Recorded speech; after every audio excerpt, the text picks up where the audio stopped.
স্বামীর সফলতার বেলা দেখবেন আপনার স্বামী মানে আপনজনেরাই বেশি বুক করতে পারে।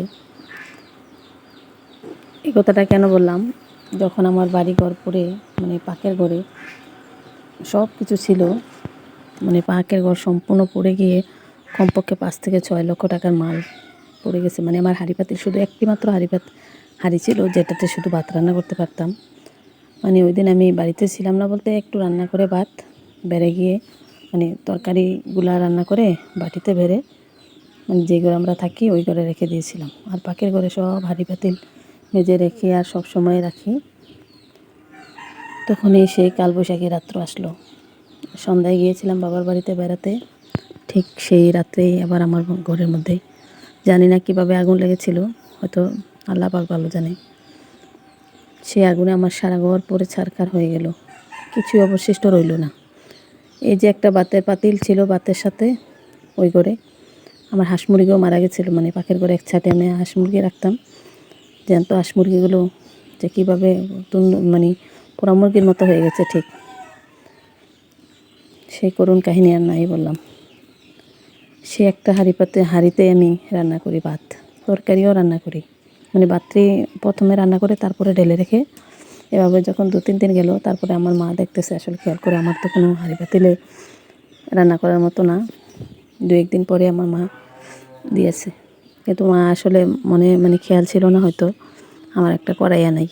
সেই একটা কড়াইয়ের জন্য যে আমি কত কিছু করতে হয়েছে। সেই কড়াই পাশের বাড়ি থেকে প্রায় একটানা 4-5 দিন আনার পরে দেখি ওনার মনটা বেশি ভালো না, সুবিধা মনে হলো না। তাই আর তখন কি করব, আমার আম্মা দিয়েছে একটা, মানে আমার আম্মারও তখন আছে, আমাকে বলছিল, আমি কই না থাক, একটাই চলবে আমার এখন, আপাতত আমি চলি, পরে তো আবার কিনতে পারবো, পরে কিনবো। পরে দেখি আমার নানি আবার আসছে আমাকে দেখতে, দেখে আসলে আমাকে আমার জন্য অনেকগুলা হাঁড়ি পাতিল কড়াই মানে আমার যা যা দরকার তা তাই কিনে নিয়ে এসেছে। আলহামদুলিল্লাহ, সে নানিকে আল্লাহ দীর্ঘজীবী হায়াত দান করুক। দিনগুলো আসলে মনে পড়লে চোখে পানি এসে যায়। সেই আসলে কষ্ট চাপা দিয়ে মানুষের বেঁচে থাকে, তার জন্য তো মানুষের দিন দিন এত রোগী হয়ে যাচ্ছে, হার্টের রোগী হয়ে যাচ্ছে, মানসিক রোগী হয়ে যাচ্ছে। তাদের মনের মধ্যে তো সেই প্রশান্তিটা থাকে না, টেনশন আর সেই কষ্ট বুকে চাপা দিয়ে আসলে সংসারটা করে, শুধুমাত্র তাদের সন্তানদের দিকে তাকিয়ে সংসারটা করে যায়। যখন আপনার স্বামী দেখবেন সফলতা পাবে, তখন দেখবেন তার বন্ধু বান্ধব আত্মীয় স্বজন সবাই আপন।